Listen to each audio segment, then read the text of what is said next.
want to point out that the sun shines down its power to all the world and makes the wind blow strong as it will. I want to hope gentle rains can fall upon the land, so lovely earth can stay lovely still. Hello, ladies and gentlemen. Welcome to the, what is this, the 493rd edition of Energy Week? 492nd edition of Energy Week with George Harvey and Tom Fennell. And getting close to that magical 500 mark. Yes, we are. I don't know when that's going to happen. It might actually happen early next year, but it doesn't really matter. Okay.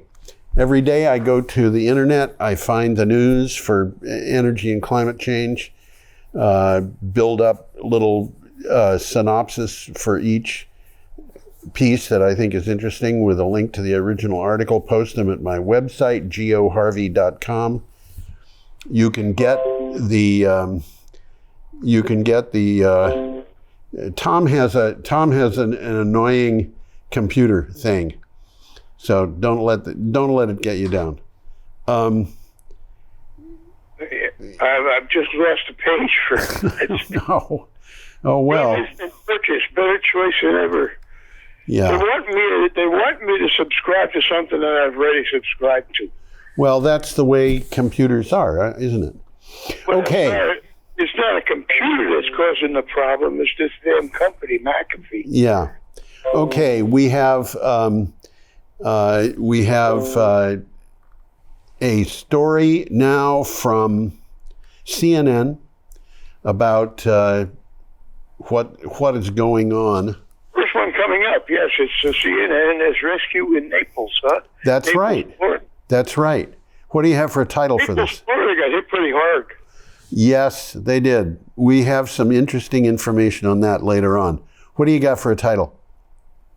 Hurricane Ian. This is of course past history, but Hurricane Ian continues to batter Florida as a Category 1 storm. Right. While officials warn the worst is yet to come. Now, right. This is before the storm. The worst has come. It hit Western Florida pretty hard. Yeah. Ian made landfall as a Category 4 storm near Cayo Costa about 3:05 p.m. with wind speeds of 150 miles an hour. It's really hard for me to imagine what that's like. It continued to batter Florida with high winds, heavy rain, historic storm surges Wednesday night, even as it weakened to a Category 1. Well, it has weakened and it's gone. It's out of our hair now, but it hit Florida pretty bad. It hit Florida pretty bad. Yeah, that's right. I think we're going to be touching base with it again before the show. We are. We absolutely are. Okay, should we go on, Tom? Yeah, we got a picture of an ESS, all-iron flow battery. Yeah, and this is from Clean Technica. Let me put this up so people can see it. What do you got for significant, and I'll touch base on it on the way. Well, you will actually mention it. Well, but I'll read the title. Please do. ESS flow battery to supply 200 megawatts, 2 gigawatt hours of storage to a California utility. Now, 2 gigawatt hours is quite a bit of storage. That's a lot of storage. ESS is an Oregon-based company that makes flow batteries using abundant and inexpensive materials. Well, that's just key right there. Abundant and inexpensive. Specifically, iron, salt, and water. How can you get more? Much cheaper than that. Yeah, ESS is to supply the Sacramento Municipal Utility District with a flow battery with a total capacity of 200 megawatts, 2 gigawatt hours, beginning next year. Now, that means they can give out 200 megawatts, and they can do it at that rate for 10 hours. But you're not going to have it coming out at that rate for 10 hours. That's not likely. So no, I don't think so. But that's how they rate the system. It is indeed, absolutely. So should we go on, Tom? Do you have more? We got a picture of some alfalfa. Alfalfa. That's right. Let me put it up. And this is from, I think this is from Clean Technica. It is. It's from Clean Technica. What have you got for a title? Hey! Alfalfa is the biggest issue for Western water. Yeah. All the reduction of water use in cities can do is not nearly enough to restore the Colorado River, but alfalfa farmers in one California irrigation district use far more water than the allotment for the entire state of Nevada. Alfalfa farms use almost enough water to cover the river's shortfall. In other words, if they would stop growing alfalfa and start growing something else that doesn't require all that irrigation, they wouldn't have the problems that they're facing. Exactly. Well, alfalfa, we don't eat alfalfa. What?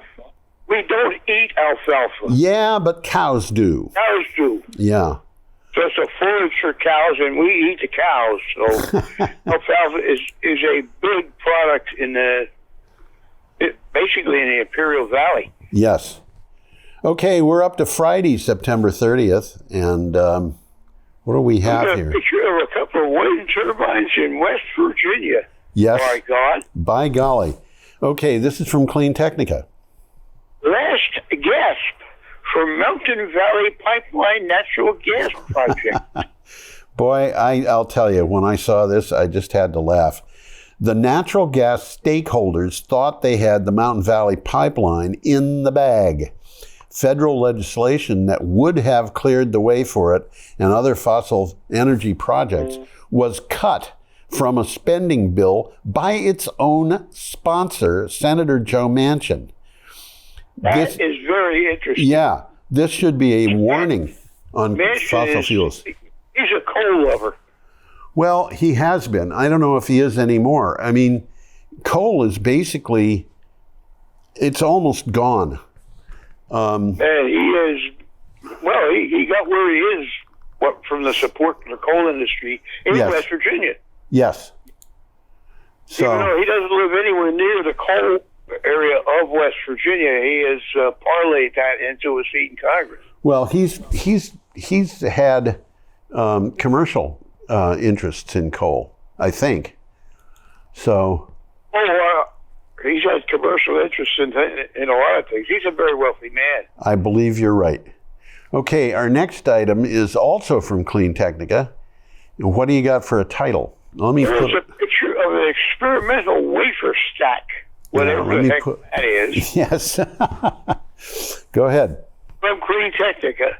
And it says, and I quote, Fraunhofer ISE doubles production speed of silicon wafers for solar panels. Yes. So this doesn't sound like much, but this is significant. It sure is.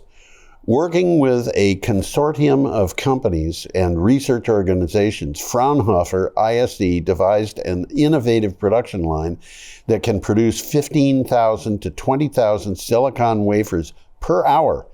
That is about double the output of most production lines in use today. So, yeah, okay. Can you hear that? Yes, I heard it. We just have to ignore it, that's all. Well, that means, well, it means what it says it means. It's a lot of production of You're absolutely right. You're absolutely right. These are the components of silicon panels. Yes, absolutely.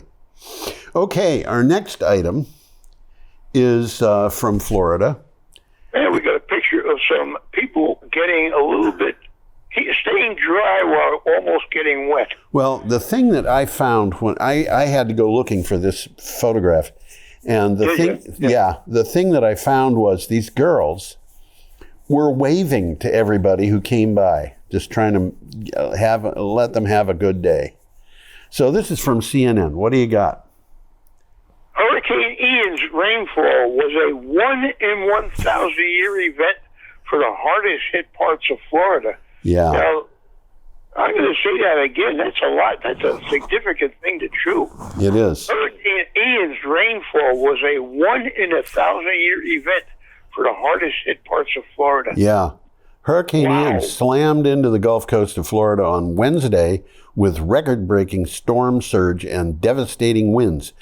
But as it tracked inland, extreme rainfall became the most destructive aspect of the storm for central Florida. We will get a lot of damage in central Florida. That's central and western Florida. We will get back to this. Oh yeah, we're going to hit it again. This is the most significant event of the week for sure. Oh, I think so. Although it's the thing that I find that is the kind of amazing thing is the one thing that's coming up. Not this next story, but another story that's coming up. Okay, we're up to Saturday, October 1st. We have an item from Clean Technica. And we got a picture of an electric ferry. That's right. Operating. That is an artist's concept. I don't think that thing exists yet. I absolutely agree. That is an artist's concept. It's a hydrofoil. It's a pretty up-to-date ferry. That's for damn sure. Yes, absolutely. What do you got for a title? Artemis Technologies unveils fast electric ferry design. Okay, a maritime design and applied technologies firm based in Belfast, Artemis Technologies, unveiled the design of its 100% electric EF-24 passenger vehicle for the global high-speed ferry market. This revolutionary ferry is one of several zero-emission vessels that are being created by the company. They have. Well, it looks like the company's carving a niche out for themselves. Absolutely, they've got a bunch of it's boats that they're talking about, but they have lots of different kinds of boats that are for different purposes. Okay. And they were going heavy on the electric. Yes, absolutely. Our next item is also from Clean Technica, and we got a picture of a solar trailer. Yes, we do. And what do you have for a title? Carefully, let's look at the picture first. If you look carefully on the roof, you can see solar panels. Yes, that's right. And I don't know what that is on the side of the trailer. It's a funny place for it, but they could be solar panels. Those are solar panels on the side, and there's going to be another group of them on the other side. They want to get as much solar on this thing as they possibly can. It just looks like well, just to explain what they're doing, the trailer is, of course, separate from the tractor that pulls it. Yes. And it needs refrigeration and air conditioning and whatever. And yes. This is normally provided by a diesel engine on board. Right. And what they're doing here is using the sun. Yes, that makes sense. Okay, this is from Clean Technica. What do you have for a title? And I quote, Sono Motors debuts solar trailers, solar refrigeration for the world's current diesel fleet. Yeah. One promising way to cut some diesel usage in the existing fleet is to use solar retrofit kits on buses and large trailers for subsystems that ventilate, heat, air condition, or refrigerate. Sono Motors. What's that? This is just a trailer. Yes. Sono Motors unveiled systems that cover those needs. So these things can just sit in the yard without any tractor pulling them. Yeah. And they can be self-sufficient. That's right. Yep. Okay. Step in the right direction. What's that? It's a step in the right direction. Yeah. Our next item is your dream car, Tom. Oh, there it is. Yeah. I've had Porsches. Have you? I've had several. I've never even been in one. I think for a while I was dealing in Porsches. I had a VW once. Does that count? That had some dents in it. Yeah. Knock the dents out myself, bring the car to Earl's shop and get it painted and turn it over for a couple $100. I had a VW. Does that count? Well, the Porsche is really just a glorified VW. I suppose it is. Okay, this is from Clean Technica. What do you have for a title? Everyone Company Yeah. accelerates global production of classic car EV conversions following surging demand. Yep. Well, I never converted a Porsche to an electric vehicle, but I did convert a Volkswagen Squareback. Oh, did you? Yeah.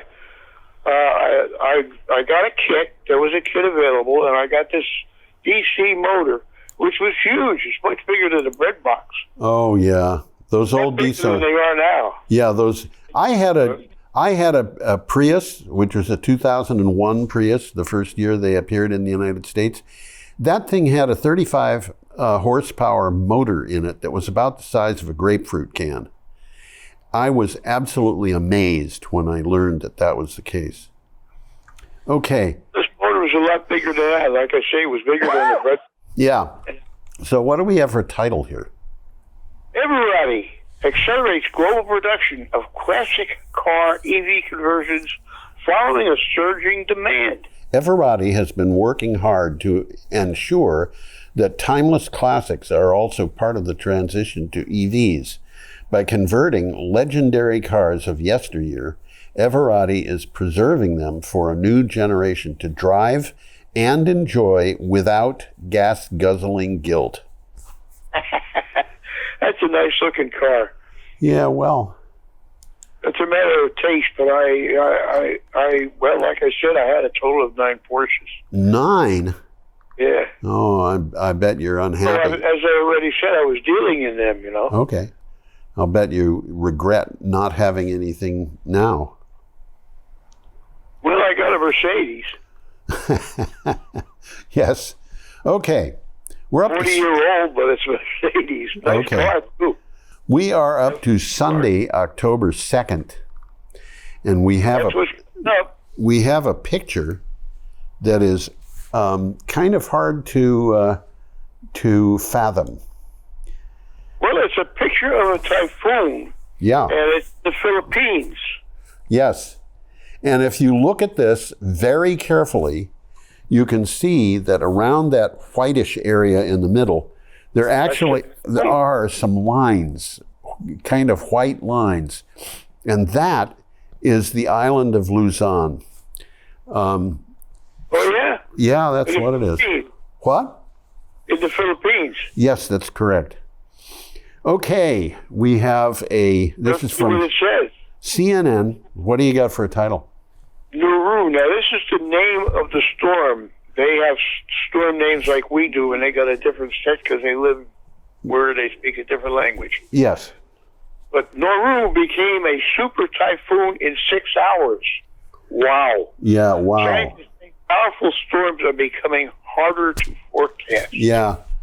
While Nauru didn't inflict much damage or loss of life, as other recent typhoons did in the Philippines, it stood out from the others because it gained strength so quickly. It went on, That's bad news. Yes, it went on from being a typhoon to a super typhoon in just 6 hours. And in this particular picture that we have, it is leaving the Philippines and heading straight toward Vietnam.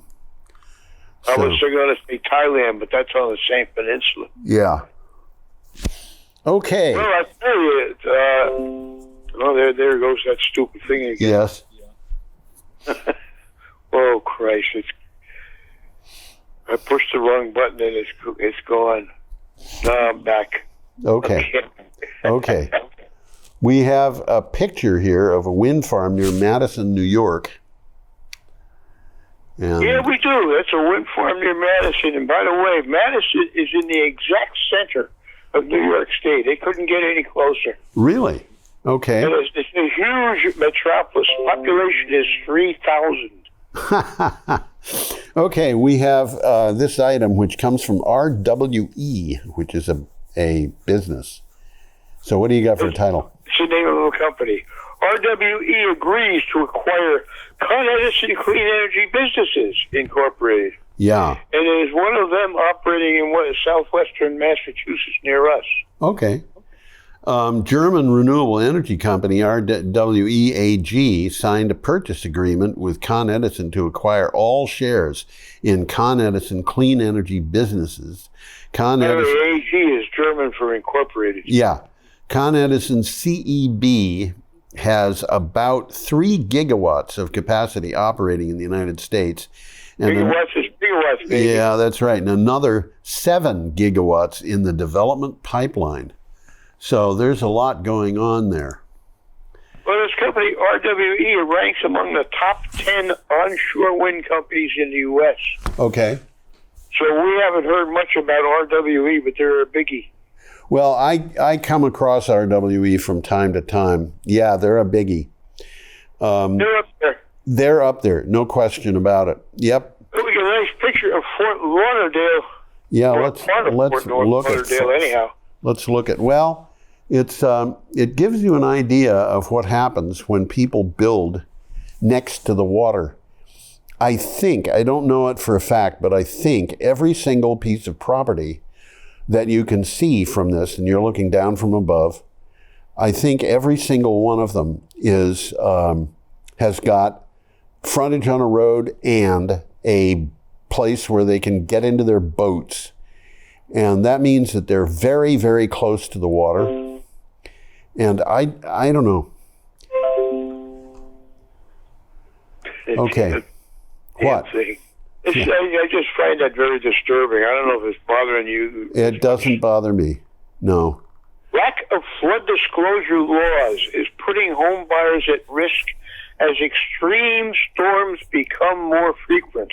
I'm going to say that last sentence again. Yes, do it. Extreme storms become more frequent. Yeah. According to the National Resources Defense Council, most states either have inadequate flood disclosure laws or none at all. This means that home buyers are completely in the dark about the history of the flood damage at a property unless they ask. So if you're going to buy a property, make sure that you ask about flood damage.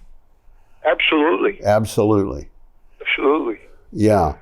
And I would imagine that Move along. We got Monday coming up, October 3rd. Absolutely. There's a nice picture of a solar array. That's true. Let me put that up. There it is. The article comes from the Hill, a publication called The Hill. Right, which is pretty well known, actually. What do you have? As it says, Hurricane Ian amplifies the urgent need for resilient, renewable, and just energy grid. Right.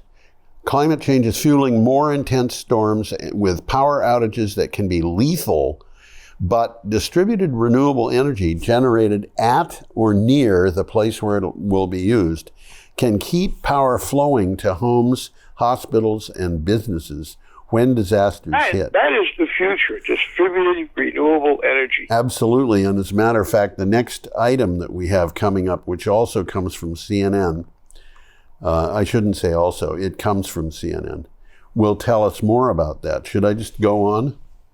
Might as well, can't dance.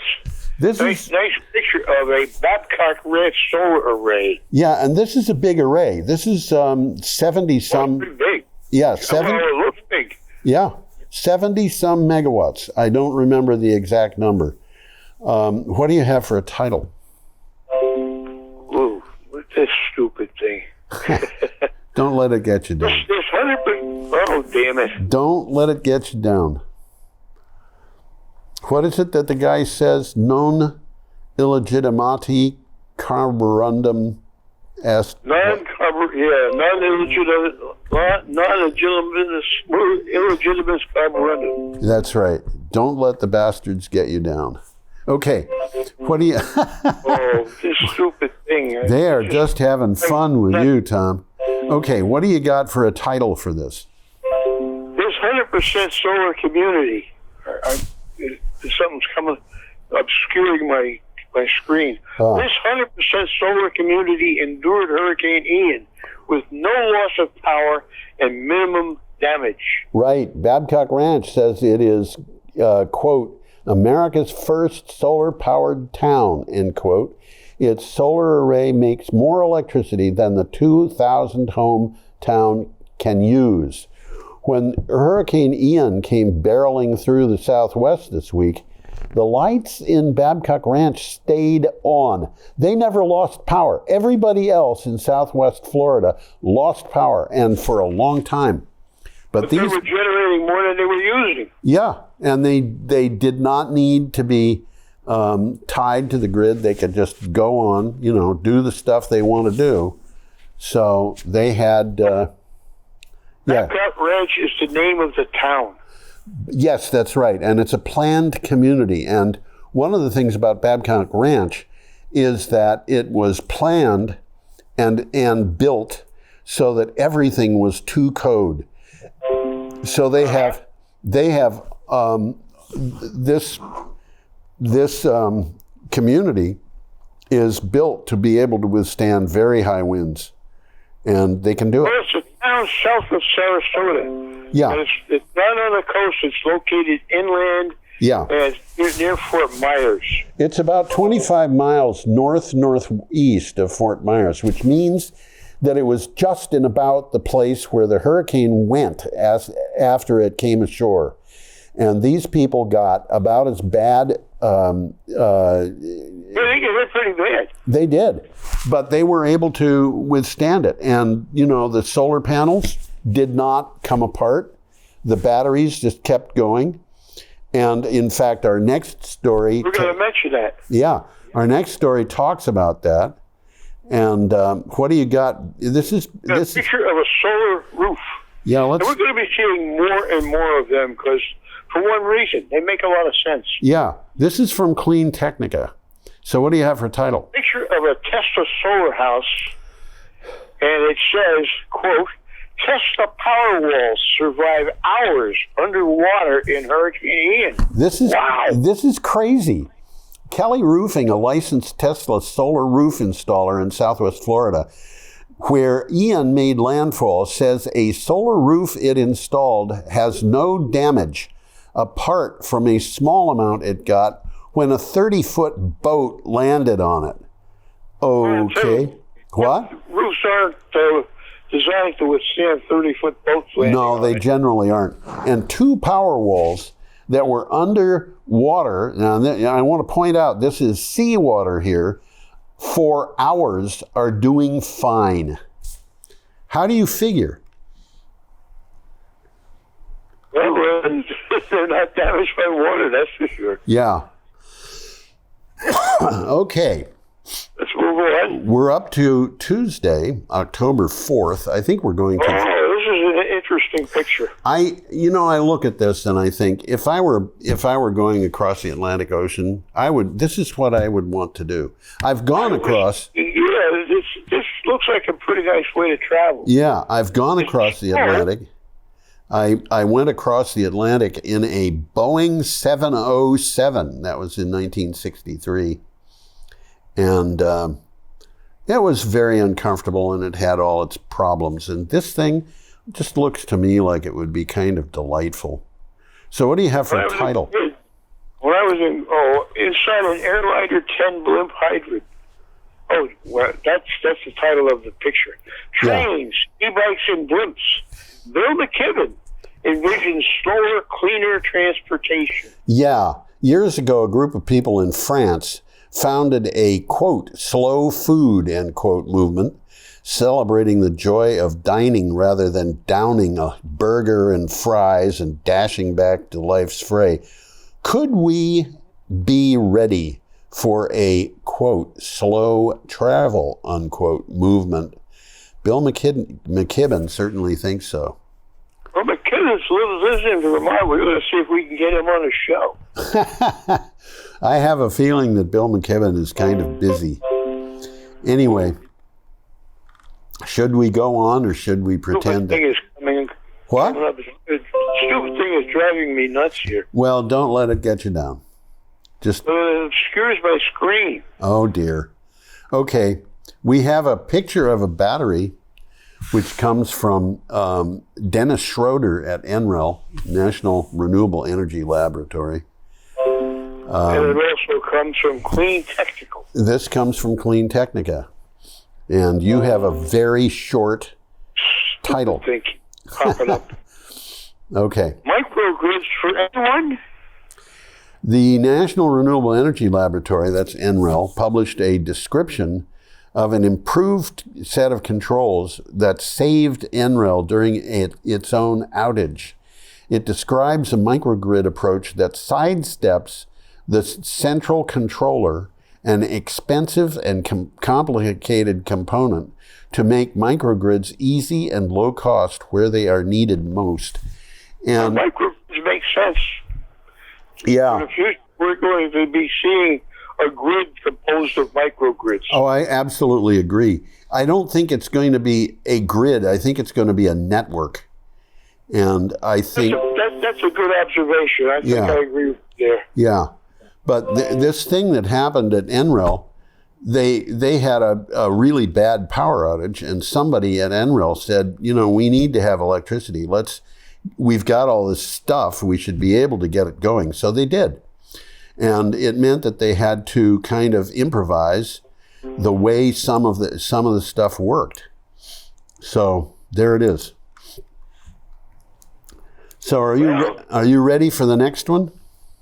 I guess I am. I'm just getting distracted, stupid pop-ups that come up on my screen. Well, We got a picture of agrivoltaics, and we've talked about agrivoltaics. a bunch. This makes a lot of sense wherever you can do it. Yep. This is from Clean Technica. What do you have for title? Can agrivoltaics fuel the growth of sustainable farming? The Inflation Reduction Act, which we've been talking about, everybody's been talking about for quite a while. Let me put that up so people can see it. Landed as the largest climate change investment in U.S. history, featuring a $369 billion investment in clean energy. It includes more than $20 billion for clean, smart agriculture practices, and that will likely produce more grants and more subsidies for agrivoltaic projects. This is significant. This is a big law that's been passed by the president. Yes, that's right. It is significant. There's a lot of stuff in this. There's money in this law. I suppose a lot of money to be spread around. Well, yes, I absolutely agree. There is a lot of money to be spread around. And this is what they're going to spread it around on. Yeah. Okay, we're up to Wednesday, October 5th, unless you want to continue going on agrivoltaics. Well, I just wanted to mention that agrivoltaics is the combination of agriculture and voltaics, as you see in the picture. Yes. They're on the panels, and they're growing crops underneath the panels. Yeah. And generally speaking, the crops are actually benefited by the shade. Yes, and I don't know what those are. They look like they could be blueberries to me. Blueberries make a lot of sense because they don't grow very tall. Yeah. You're not going to be growing corn under there, but I don't know. Carrots and blueberries. We had that thing a couple of weeks ago where people were growing apple trees under the solar panels. Yeah, we remember did, that? and blueberry bushes. Yep. Okay, we're up to Wednesday, October 5th. I was just going to say, you got two streams of money coming in, one from the solar and one from the veggies. Absolutely. That's what people do. And that makes it a lot easier for farmers to stay alive, to be able to address what they have got. Absolutely. Now, we have a We're picture. approaching the end of the week, so let's hit the last one here. Okay, Wednesday, October 5th. Yeah. We have a picture of a chart that came up from NextEra Energy. And do you have the title for this article? It comes from Clean. I have a title and a quick description of that chart. Yeah. The chart shows that onshore wind and solar are the cheapest by far. Yeah. Offshore wind is expensive. New nuclear is ridiculous. I could have told you that. and that's what the article says. Why should we pay extra for nuclear power? That's exactly right. Okay. This is from Clean Technica, and the synopsis says, as the governor of Virginia wants to switch support from renewables to nuclear power, it might be a good idea to revisit reports from last June. Now, this article actually appeared last June at the New England Coalition on Nuclear Pollution. NextEra Energy, one of the biggest investors in nuclear energy in the United States, made it clear that its cost analysis shows reasons to switch from nuclear to renewables. And they're not joking about this. This is... As we've said on this show many times, nuclear is definitely not the answer. It's expensive. It's expensive, and it has a lot of downside is large. What? The downside is large. Yeah, it has a lot of data associated with it that really doesn't work. Now, for example, the thing that I tell people is nuclear power has 3 different flavors of numbers that it provides. The first flavor is numbers that are accurate. And if they say that a nuclear plant is going to produce 900 megawatts of power, they mean it's going to produce 900 megawatts. That's exactly what they mean. They can figure this out. It's just easy. The second kind of data they've got is data that are off by a factor of 2 to 4. And in this, to do with costs. Yeah, it's a matter of costs, and it's also a matter of delivery times.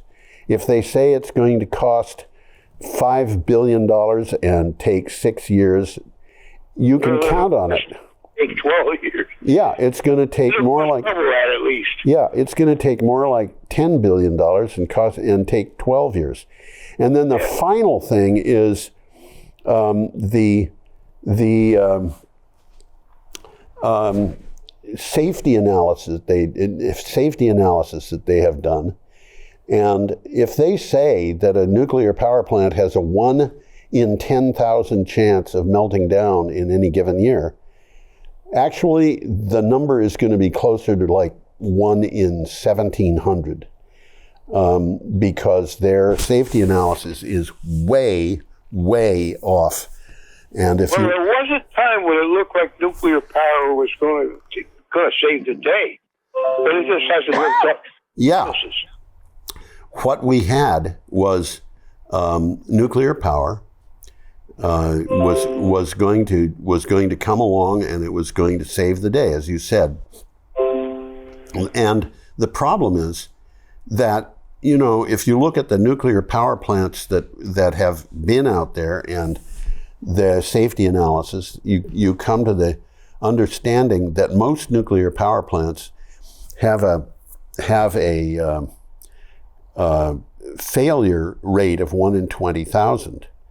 But the fact is, if you look at that and you say, how many times should we have seen nuclear power plants fail, given the number we've got, given the amount of time they've been running, it comes to 1. We should have had 1 fail, but we haven't. We've had 11.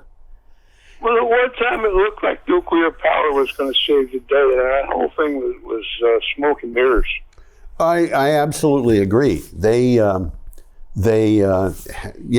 absolutely. This is difficult. And, you know, we have... when I was a kid, I was still in grade school. My big cousin, who lived across the street from me, who I worshipped, went to work for Generous Electric. Generous Electric? Generous Electric. You've heard of GE. Okay.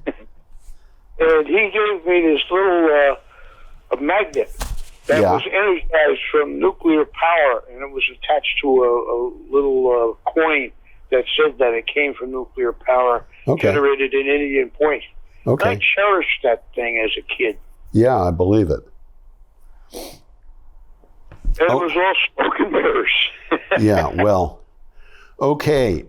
Do we have more about this? I mean... No, we got 2 more to go. So we do, yeah. Okay.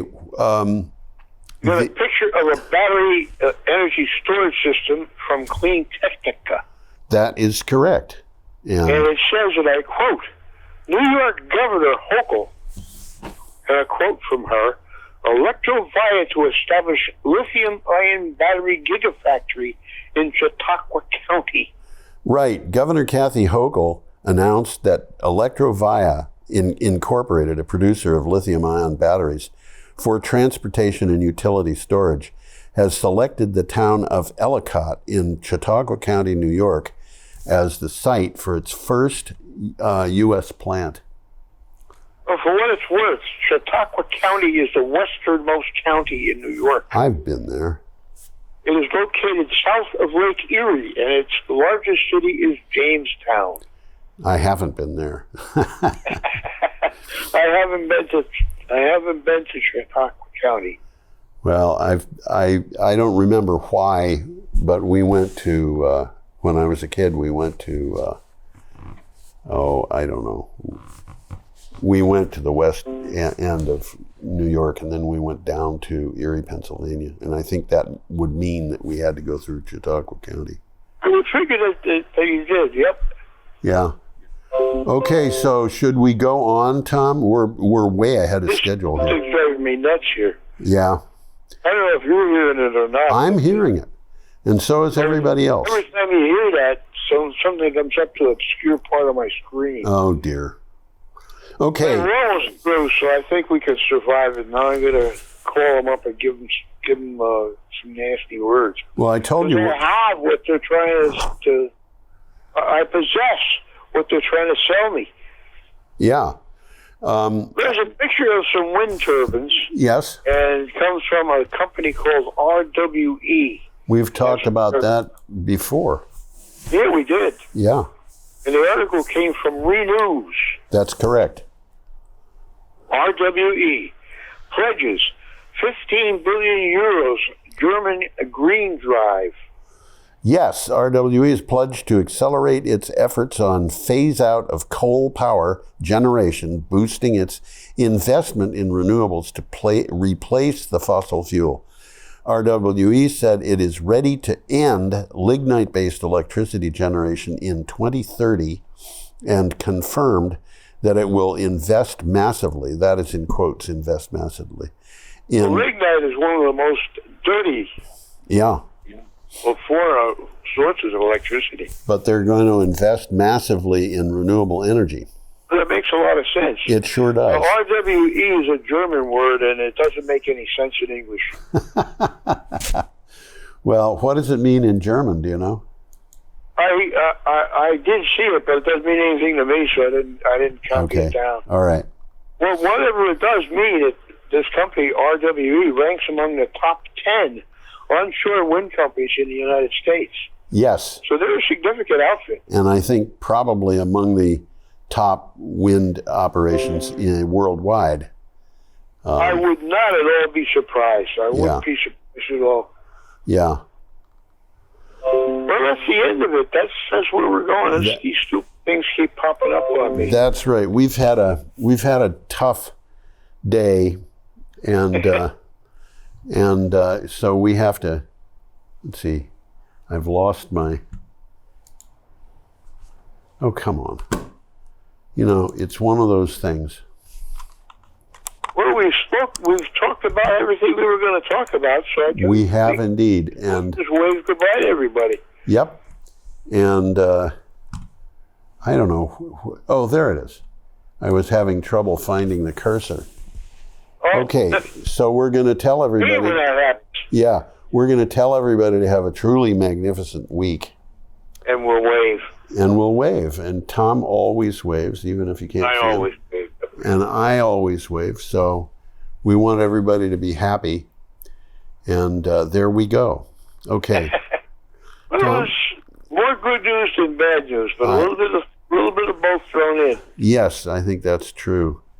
And thank you, Tom. It's always a pleasure doing business with you. Just repeat what you just said and pretend I said it. Okay. It's always a pleasure doing business with you. Adios, amigos. Adios. Okay. Listen, yeah? Yep. Bye-bye.